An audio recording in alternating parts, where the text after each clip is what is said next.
And here's the power supply that goes with the MPU with the hole in it. Somebody has indicated that that bridge rectifier is new. But what I do on these power supplies is replace several capacitors because they leak.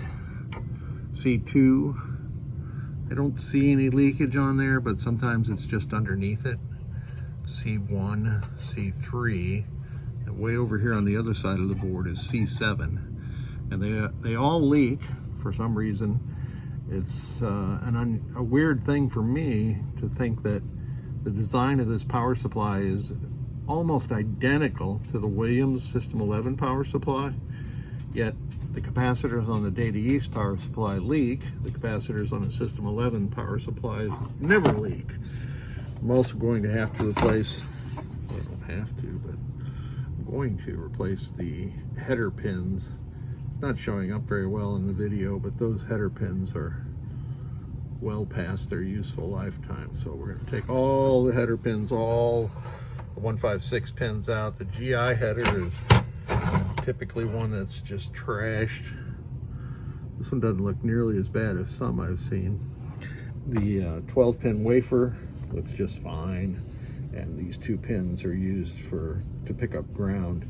If you ever need to install a new, well, if this pin ever burns, pin 12, which is the ground pin, you can snatch a pin from this connector.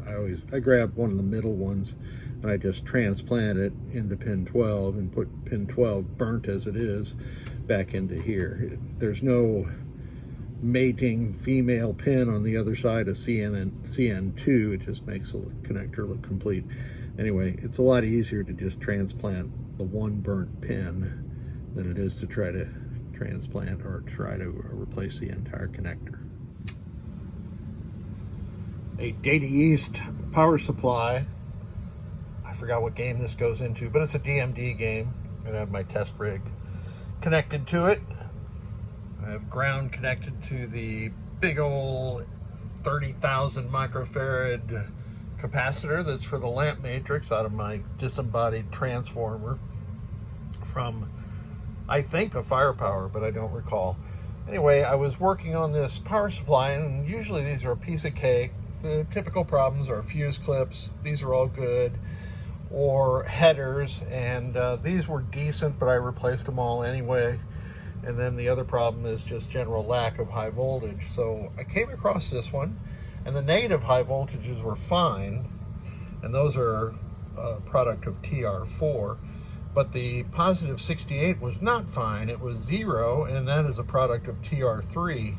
So I did a whole bunch of probing around, and it wasn't making any sense until I found this. You can see that leg broken off of this MJE 15030, so it wasn't making with the PCB. So I replaced it, and let's get to testing this board now. So here's my general illumination relay tester, and that's wired into coil power, and this, in this case, 5-pin connector, generally a 3-pin connector, or sometimes a 3-pin connector. High voltage testing, we've got, that's the 68 volts. Here is your negative 113. And if I could hit the right pin, there's your negative 90. And the reason I've got these female housings on